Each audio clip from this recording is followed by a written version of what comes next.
In August 2016, in North London, 26-year-old Kennedy Heath began acting strange and aggressive following a pain in his throat. He reportedly bit his father and complained of a python or a snake inside of him before his family restrained him to his bed with cable ties and excessive force. As the BBC reported, the family then set about attempting to cure Kennedy through restraint and prayer over the next 3 days, the court was told. His brother Colin Heath told the police, "It's clear that the thing was inside of him. What we believed was a demon because it was not natural. It was clearly trying to kill him," he said. "We had to restrain him for himself. It was clear if we didn't restrain him, he could have tried to harm people in our family." Kennedy had been bound to his bed for 3 days without medical attention when his brother called the emergency services, explaining that Kennedy was complaining of dehydration. He appeared to have developed breathing issues and was pronounced dead at 10:17 a.m. When the Brutius family decided to insulate their homes in Auburn, Pennsylvania in 2015, they discovered that they had already been with scores of dead animals and carcasses. As Fox reported, the dead animals were wrapped in newspapers from the 1930s and 40s and were among half-used spices and other items. After removing the items, they sent hundreds of artifacts and carcasses to experts in Kutztown. The expert attributed the rotten animals in their walls to powwow or Dutch magic, a ritual originating in the culture of Pennsylvania Dutch to treat elements and gain physical and spiritual protection.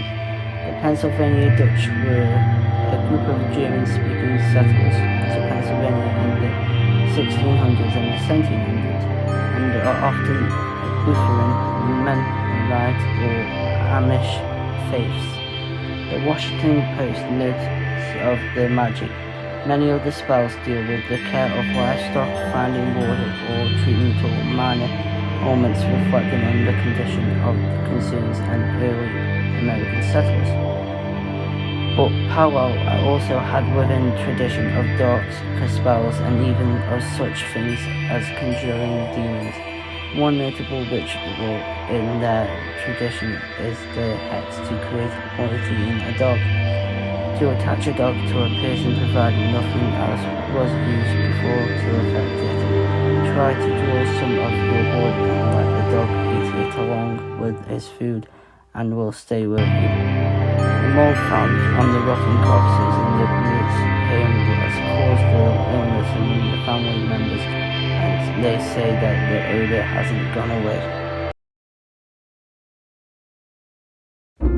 Friends noticed that Danielle Hawkins, a 35-year-old schoolteacher near St. Petersburg, Florida, started acting strangely in June of 2012, developing an interest in demonic rituals. Soon after, she was arrested for abuse of 7 of her former students, as the Tampa Bay Times reported. Danielle Hawkins told the kids they needed to rid their bodies of demons as the group gathered before dusk and sat there around a small fire near St. Petersburg Pier. They should cut their skin to let the evil spirits out, police said she told the children. Then they needed to burn their wounds to ensure that the spirits would not return. When Hawkins held a lighter to one of the teens' hands, wind blew the flame out, police said. That prompted her to douse his hand in perfume before setting it on fire. The boy suffered second-degree burns, police said.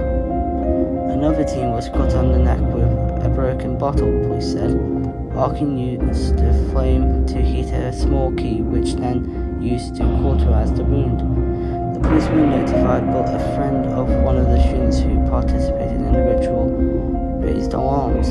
However, none of the students themselves told their parents about the event or would comment following the arrest of Hawkins for the aggravated battery and child abuse.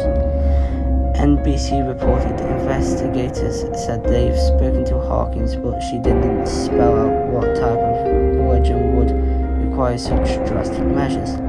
She informed us exactly what she was trying to accomplish with this, Brutes of the St. Petersburg Police Department said.